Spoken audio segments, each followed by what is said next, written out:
नमस्कार आदाब, मैं हूं मौज़म खान और आप देख रहे हैं यूथ कनेक्शन। आज हमारे साथ स्टूडियो में मौजूद है Hinduism art and culture society की फाउंडर मेंबर रागनी सिंह जी। रागनी सिंह जी, बहुत बहुत स्वागत है आपका हमारे स्टूडियो में। नमस्कार, आपको भी बहुत बहुत स्वागत, नए वर्ष की शुभकामनाएं।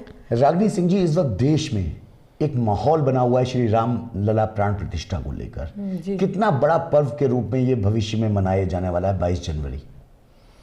ये पूरी दुनिया के लिए और हिंदू सनातनियों के लिए ये बहुत ही हर्ष और उल्लास का दिन है 22 जनवरी 2024, जब 500 वर्षों की पराधीनता के बाद रामलला जी अपने मंदिर में स्थापित होंगे अयोध्या में, जो प्राचीन काल में साकेत नगरी के रूप में, और भगवान राम कि अयोध्या नगरी जो भारतीयों और सनातनियों के लिए एक आस्था का केंद्र है, वहाँ पर रामलला अपने मंदिर पर स्थापित होंगे।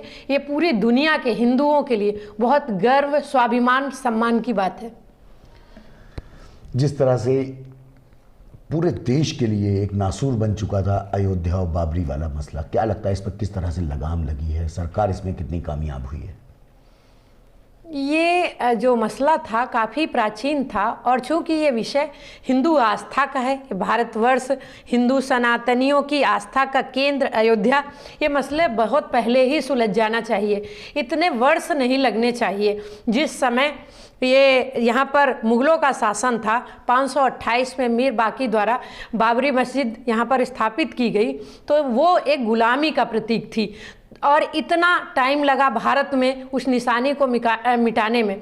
ये काम पहले ही अयोध्या में रामलला जी को अपना घर, अपना स्थान पहले ही मिल जाना चाहिए था। हम बचपन से हमारे घरों में हमारी माताएं, हमारे जो पूर्वज या हमारे जो बड़े दादी नानी, वो सब यही कहानी किस्से सुनाया करती थी, हमको बड़ा करती, और हमें बचपन से ही इस बात पर नाराज़गी रहती थी कि हमारे आराध्य को अपना घर नहीं मिला। तो इतना समय नहीं लगना चाहिए, ये काम पहले हो जाना चाहिए, लेकिन देर से हुआ दुरुस्त हुआ। अब जो मंदिर बन के निर्माण हो रहा, 1000 वर्षों के लिए हो रहा, सभी हिंदुओं में ये पर्व बहुत हर्षोल्लास के साथ मनाया जाने वाला है 22 जनवरी को। अच्छा, विपक्ष के जिस तरह से बयान आ रहे हैं, खासतौर पे स्वामी प्रसाद मौर्य के जो बयान आते रहते हैं, क्या लगता है कितने सही है? क्या राम मंदिर का राजनीतिकरण होना ठीक है? स्वामी प्रसाद मौर्य जी तो एक जैसे नहीं टारगेट करके जो अपने बयान देते हैं, वो उनका जो आप राजनीतिक जीवन देखिए, वो पहले उनकी राजनीतिक शुरुआत बसपा से होती है, फिर वो भाजपा में, बसपा छोड़कर भाजपा में जाते हैं, वहाँ पद पर भी रहते, मंत्री रहते, तब वो रामलला जी को बहुत ही आराध्य मानते हैं। तब उनके बयान कैसे थे? आज वो वहाँ से हटे, चुनाव भी हार गए और समाजवादी पार्टी में हैं, जबकि समाजवादी पार्टी के राष्ट्रीय अध्यक्ष जी द्वारा ऐसे कोई बयान आपने नहीं सुने होंगे जिससे लगता हो कि स्वामी प्रसाद मौर्य जी उनको खुश करने के लिए ऐसा कर रहे हैं। लेकिन जो मुझे लगता है कि वो अपनी राजनीति चमकाने के लिए या विपक्ष का चेहरा बनने के लिए ऐसे हिंदू आस्था को चोट करते हुए प्रश्न उठाते रहते हैं, जिसका उन्हें खामियाजा भी भुगतना पड़ता है। सार्वजनिक रूप से उन्हें अपमान झेलना होता है, जूते तक उनको मारने की कोशिश की गई है, मार ही दिया गया है, कोशिश क्या की गई। ये राजनीतिक जीवन में बहुत बड़ा अपमान है। वो खुद ही, उनका जो नाम है स्वामी, तो स्वामी किसको कहते हैं? जिसे इंद्रियों पर विजय हो। वो उनके जो माता पिता ने क्या नाम सोचकर रखा होगा, स्वामी प्रसाद। अब वो अपने नाम को ही कलंकित करते हैं, जबकि अगर किसी और दल में जाएंगे तो उनकी भाषा बदल जाएगी, और ऐसे अवसरवादी राजनीतिक व्यक्ति को ऐसे बयान नहीं देना चाहिए। आप बयान दीजिए, बहुत सारे प्रश्न हैं, आप विपक्ष में हैं, बहुत सारे प्रश्न आप उठाइए, रोजगार को लेकर उठाइए, यूथ के तमाम दिक्कतें हैं उनको उठाइए, देश की और बहुत सारी दिक्कतें हैं उनको उठाइए, लेकिन हिंदू आस्था पर चोट करना ये गलत बात है, ये नहीं करना चाहिए। जबकि आप खुद हिंदू, अगर आप कह दें कि हम हिंदू नहीं हैं, वो अपने को कोई और धर्म का माने, तो अगर वो कोई बयान करते हैं तो हिंदुओं पर कोई फर्क भी नहीं पड़ता, क्योंकि जब आप हिंदू हैं ही नहीं तो आप क्या चोट पहुंचाएंगे? आप दूसरे धर्म के व्यक्ति हैं तो कोई फर्क नहीं पड़ता हिंदुओं को, क्योंकि आप खुद हिंदू होते हुए हिंदू आस्था पर चोट पहुंचाते हैं, इसलिए जो है हिंदुओं को पीड़ा पहुंचती है, और आप पर सार्वजनिक रूप से आपको घृणित या कुदृष्टि डाली जाती है। ये भी मैं कहती हूँ, मुझे ऐसा लगता है ऐसा होना नहीं चाहिए, लेकिन अब उनका ये तरीका है। राष्ट्रीय अध्यक्ष हैं उनके अखिलेश यादव। जी जी। जब भी उनका कोई इस तरह का बयान आता है जो धर्म विशेष के लिए होता है या भगवान राम के लिए होता है या किसी मंदिर पर उनका बयान आता है स्वामी प्रसाद मौर्य का, तो उसमें अखिलेश यादव भी उसका विरोध नहीं करते। तो क्या लगता है कहीं ना कहीं अखिलेश यादव की शय पर ही ये सारी बयानबाजी हो रही है? मुझे ऐसा नहीं लगता है, क्योंकि अगर राष्ट्रीय अध्यक्ष जी खुद ऐसे बयान देते तब हम मान सकते थे, चूँकि उनके खुद के ऐसे बयान होते नहीं और एक ऐसे नेता द्वारा ये इस तरीके की टिप्पणी की जाती है जिनका पता ही नहीं आज वो किस दल में है, कल किस दल में होंगे। पीछे का उनका इतिहास देखिए तो यही लगता है कि उनके बयान देखिए तो महसूस होगा कि केवल ये अवसरवादिता है। वो जहाँ रहेंगे वहाँ ये दिखाने की कोशिश करेंगे कि हम ज़्यादा निष्ठावान हैं या हमें ऐसा कोई राजनीतिक आगे का जगह मिल जाएगी, ऐसे हित में वो सोचकर बयानबाजी होती है। हमें नहीं लगता कि उनका कोई इस तरीके का वो रहता है कि अपने बयान उस तरीके से वो देते हैं जो खुद ही टिकते हैं। जब वो बसपा में थे तो उनके बयान दूसरे थे, भाजपा में थे तो दूसरे थे, अब सपा में है तो अलग तरीके के बयान। तो कुल मिलाकर उनको अपने बयानों के द्वारा चर्चा में बने रहने के लिए कार्य किए जाते हैं। जिस तरह से अब मुख्य द्वार पर एक घंटा लगना है, 21 कुंटल का घंटा है जो एटा से बनकर अयोध्या के लिए निकल चुका है, फर्रुखाबाद से होता हुआ आज गुजरा, वहाँ पर उसकी पूजा अर्चना भी की गई है।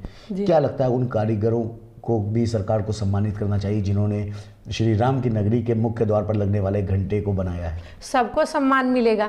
हम तो ये देख रहे हैं कि जहाँ कुछ लोग, अभी मैंने टीवी पे ही देखा तमाम न्यूज़ चैनलों के द्वारा कि आस्था का केंद्र अयोध्या नगरी में कुछ लोग अपनी कंपनियों से काम करने के लिए आए, फिर उन्हें उस मंदिर और भगवान राम में ऐसी आस्था हुई कि वो खुशी खुशी जो 15 दिन के लिए आए वो कई महीने रुक कर स्वयं सेवक बनकर सेवा का कार्य कर रहे। और हमने कुछ एक ऐसे वहाँ कार्य करते हुए लोगों के बयान देखे टीवी के द्वारा कि वो कह रहे हैं कि हमें जो यहाँ से मूल्य मिलेगा, हमारी कंपनी के द्वारा जो हमें सेवा कार्य मिलेगा वो हम यही राम मंदिर में दान करके जाएंगे। तो मुझे लगता है कि जो राम सेवा ट्रस्ट अयोध्या का जो न्यास है, ये मंदिर का न्यास, वो सबको ही सम्मान देगा और जो उनको सम्मान सत्कार, जो उनकी सेवा का मूल्य होगा वो जरूर चुकाया जाएगा। और स्वयं सेवक बनकर अगर कोई अपना सेवा करना चाहता है तो ये उसकी खुशी है और ये उसकी ब्लेसिंग है कि वो अपना सेवा कार्य दे मंदिर के लिए, रामलला के लिए। अभी स्वामी चिन्मयानंद का एक बयान आया था। स्वामी चिन्मयानंद ने कहा था कि गांधी की समाधि पर लिखा हुआ है हे राम। जी जी। तो गांधी जी का कहना था कि इसलिए लिखा गया, स्वामी चिन्मयानंद ने कहा है कि वो उन्होंने देश को तो आज़ाद करा दिया पर वो राम लला की जन्मभूमि को आज़ाद नहीं करा पाए थे। और साथ ही उन्होंने कहा है कि गांधी जी की आत्मा जहाँ भी होगी वो अति प्रसन्न होगी। क्या मानती हैं? दरअसल जो हिंदू, एक जो जन्मता हिंदू है, जो सनातन धर्मी है और जिसके अंदर हिंदू धर्म को जिसने अपनाया हुआ है, तो राम के प्रति आस्था उसी समय से शुरू हो जाती है जब कोई बालक हिंदू बन के जन्मता है। आराध्य देव, जो मर्यादा को धारण करने वाले, हमारे ऐसे आराध्य जिनका जीवन समाज के लिए एक अपने जीवन में मूल्य स्थापित किए गए हैं। तो गांधी जी ने इस देश को आज़ाद कराने में अपना जीवन अर्पण किया, बहुत बड़ा योगदान दिया। और उनकी जो दैनिक वो क्या कहते प्रार्थना थी, रघुपति राघव राजा राम, राम जी का नाम, एक हिंदू जन्मते राम मरते राम का वो किया जाता। जब हमें कोई हमारे धर्म गुरु मंत्र देते हैं तो राम नाम ही कहते हैं, हमारे कान में जो फूंकते हैं वो राम राम कह के ही गुरु मंत्र दिया जाता। और जब अंतिम यात्रा होती है, राम नाम सत्य है, सबकी यही कृत्य है, सबका यही कृत्य है, तो आखिरी विदाई भी राम के नाम से ही खत्म होती है। और जब गांधी जी के दैनिक प्रार्थना में रघुपति राघव राजा राम रहा है तो उनकी भी आस्था का केंद्र, जहाँ तक मैं जानती हूँ, राम जी अवश्य रहे हैं। अब चूँकि वो महापुरुष, बहुत देश को आज़ाद कराने में उनकी बहुत बड़ी भूमिका रही है और उनकी दैनिक प्रार्थना से हमें ऐसा लगता कि कहीं ना कहीं उनके मन में भी ये बात रही होगी कि ये देश की आज़ादी की बात काम निपटे तो हम अगले चरण में इसको भी पूरा करें।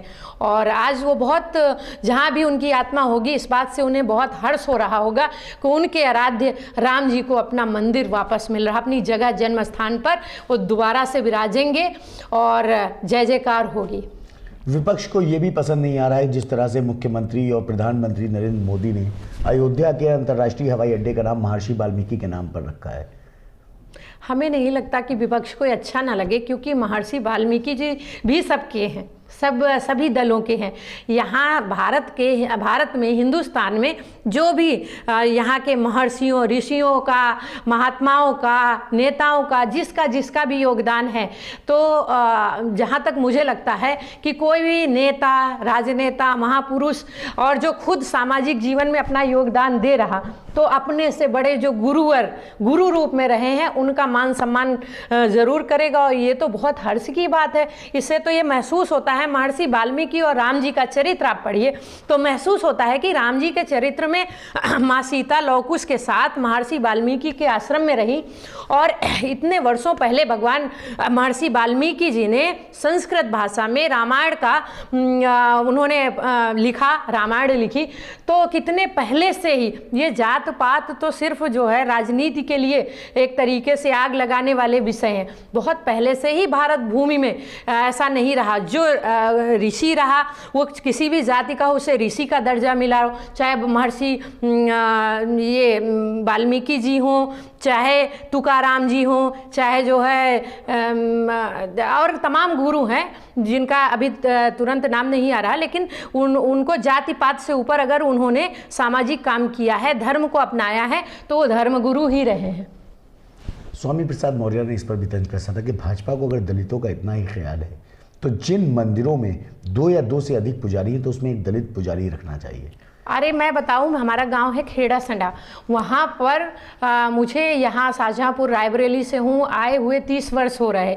तो मैं अपने गांव के मंदिर में देख रही हूँ कि करीब 3-4 बाबा जो स्वयं सेवक के रूप में, जो जात से आपको मैं बता दूं तो वो जाटो समाज से हैं, जिसको आप जानते ही हो कि कौन लोग आएंगे। अब स्वामी प्रसाद जी से पूछिएगा कि अगर कोई वाल्मीकि समाज से किसी मंदिर पर जाकर वो अपने महंत या पूजा का काम करना चाहते तो किसने रोका है भारत में? कोई भी किसी जाति का हो, आपकी आस्था, ईश्वर में आस्था है, आप चाहते हो भगवान की सेवा करना, जाइए मंदिर में काम कीजिए जाकर। हमें तो नहीं लगता, मैंने तो अपने 47 वर्ष की हूँ, मैंने कहीं किसी को नहीं देखा कि ऐसा कहीं भेदभाव होते हुए।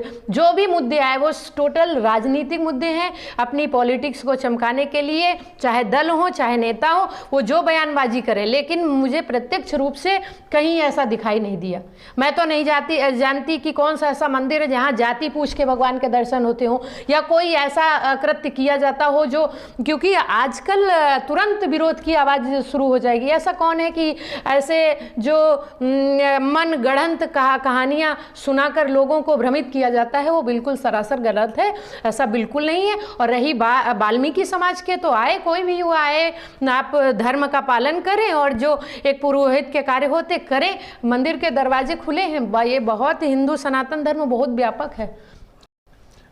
आखिरी सवाल आपसे जी, आपका जो ट्रस्ट है जी, वो 22 जनवरी को किस तरह से मनाने वाला है? हम तो दीपावली मनाने वाले हैं, अपने घरों में दीप जलाकर भगवान राम जी का स्वागत करने वाले। खुशी का ये है कि हमें ऐसा लगता है कि वर्षों पहले इतने दिन, 500 वर्ष ये समस्या बनी रही, वो शायद जो है उसका कारण यही रहा है कि जो हमारे देश की पॉलिटिक्स है वो अपने मतलब के लिए पोषित की जाती है, जो ये समस्या पहले ही हल हो जाना चाहिए था। और दीपावली के रूप में हम 22 जनवरी को मनाएंगे।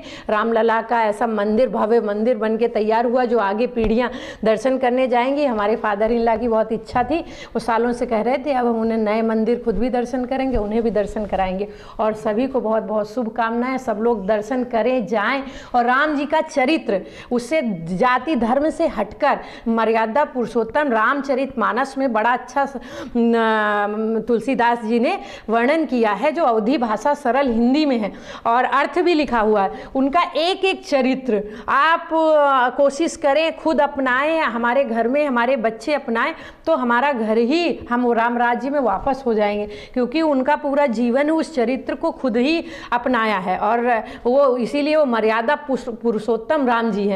तो ये सबके कल्याण के लिए होगा। बहुत बहुत धन्यवाद रागिनी जी। तो ये थी हमारे साथ रागिनी सिंह, जिन्होंने राम मंदिर मुद्दे पर अपनी बेबाकी से बात रखिए। ऐसी और खबरों को देखने के लिए बने रहिए यूथ कनेक्शन के साथ।